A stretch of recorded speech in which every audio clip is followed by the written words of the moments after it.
Hello everyone, I'm RJ. I'm the creator of patiobook.net and the book Speak, Think, Serve. And I just want to come on and just say hello to everybody and make sure you know I'm a real person. I'm driving into work here this morning. So I like doing these early in the morning because that's when I think it gets the best. And also it's a good time for me because doing these books, time's pretty limited. I have a full-time 10-hour day job to do as well. So but thank you everybody for watching this. And I just want to say in this chapter I created these words and phrases portion because it really helped me when I was young. I was coming out of college and I realized that I didn't speak probably as well as I could, and I wanted to expand my vocabulary. And what I found was not only does it give you more words to use so you can articulate certain concepts better by using precise words, but also it just introduces new ideas, new words, kind of create different ways of thinking, and that's a real thing. And so anything I put in here has to be validated. So I'll read about something, then I go out and try it, and most of it is like, yeah, I don't really think that really applied that as well as it said in the book.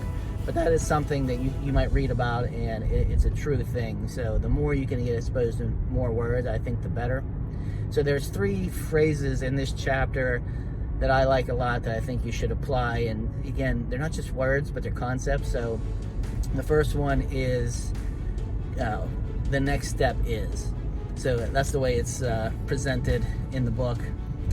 But really, if you know me, I'm always preaching about understanding what are the next steps. So if you're a salesperson, you are you're on an introduction meeting, say, and you go over a lot of stuff in the meeting, and at the end you'll say, okay, here are the next steps. I'm going to do this, blah blah blah.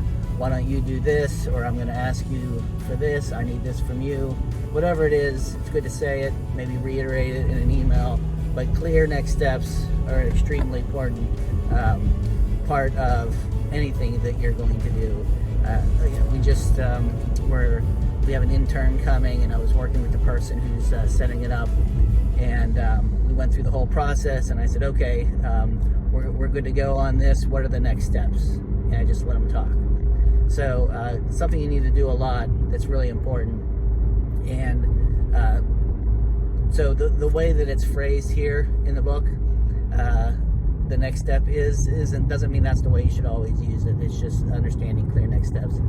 The other one is, I think the way we say in the book is, let me make sure I understand. So again, don't have to say it exactly like that, but that is something you should also use a lot.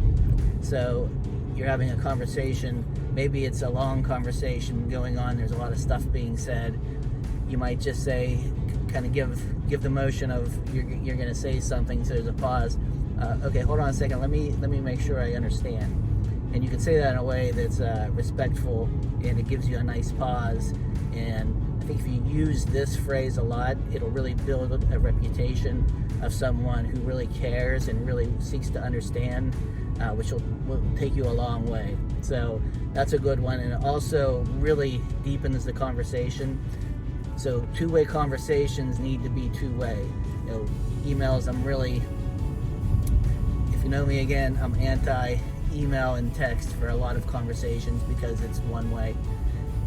But to get the most out of a face-to-face conversation or a conversation on the phone, you need to have pauses, and you need to make sure you understand, and this is just the perfect phrase to do that. So something you should use all the time.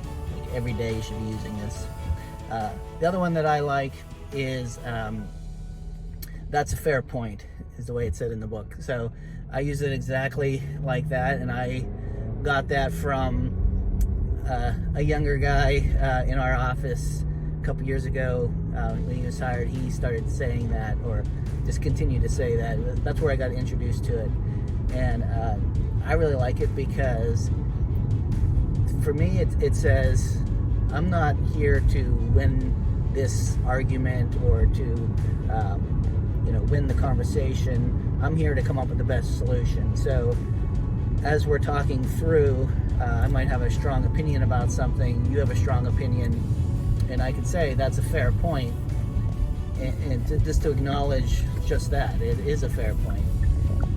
Doesn't mean that's exactly what we're going to do, but it just means that you're acknowledging it's a fair point. So you could say that's a fair point, but what if we also do this? That's a fair point, but have you considered this? Or what about this perspective? So it's just a way to sort of diffuse things, really gets people very quickly to understand that you're here to come up with the right solution, and you're a fair person.